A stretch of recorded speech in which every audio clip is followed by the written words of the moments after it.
चव्हाण साहेब, आपण पाहत असाल कित्येक वर्ष या डोंबिवली शहरामध्ये समाजोपयोगी कामं करतात आहेत.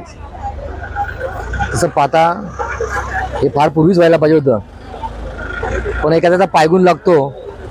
त्या पायगुणाबरोबर आमचे ताई आणि माझे मित्र कृष्णा पाटील यांचा पायगुणामुळे आज हे होतं आहे.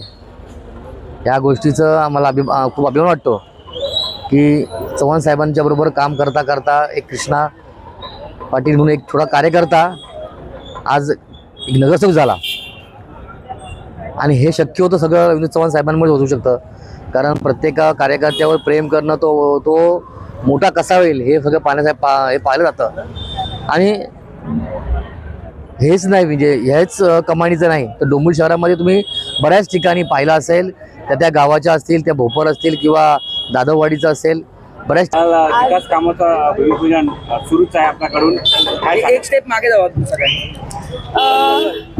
आज जुनी डोंबिवली ग्रामस्थांसाठी आणि या इकडच्या परिसरातील लोकांसाठी खूप आनंदाचा क्षण आहे की प्रदेश अध्यक्ष आमदार आदरणीय रवींद्र चव्हाण साहेब यांच्या माध्यमातून आज आपण अशी भव्य इथे जुनी डोंबिवली प्रवेशद्वार अशी कमान उभारत आहोत. त्याचं भूमिपूजन इथे झालेलं आहे आणि खरंच अशीच विकास कामे ग्रामस्थांच्या सहकार्याने व इतर या आमच्या प्रभागातील सगळे माझे सोबतचे जे नगरसेवक आहेत त्यांच्या पाठिंब्यामुळे आणि सगळे ग्रामस्थांनी आम्हाला जे सहकार्य केले त्यामुळे आजचं हे भव्य असं प्रवेशद्वारचं भूमिपूजन इथे होत आहे.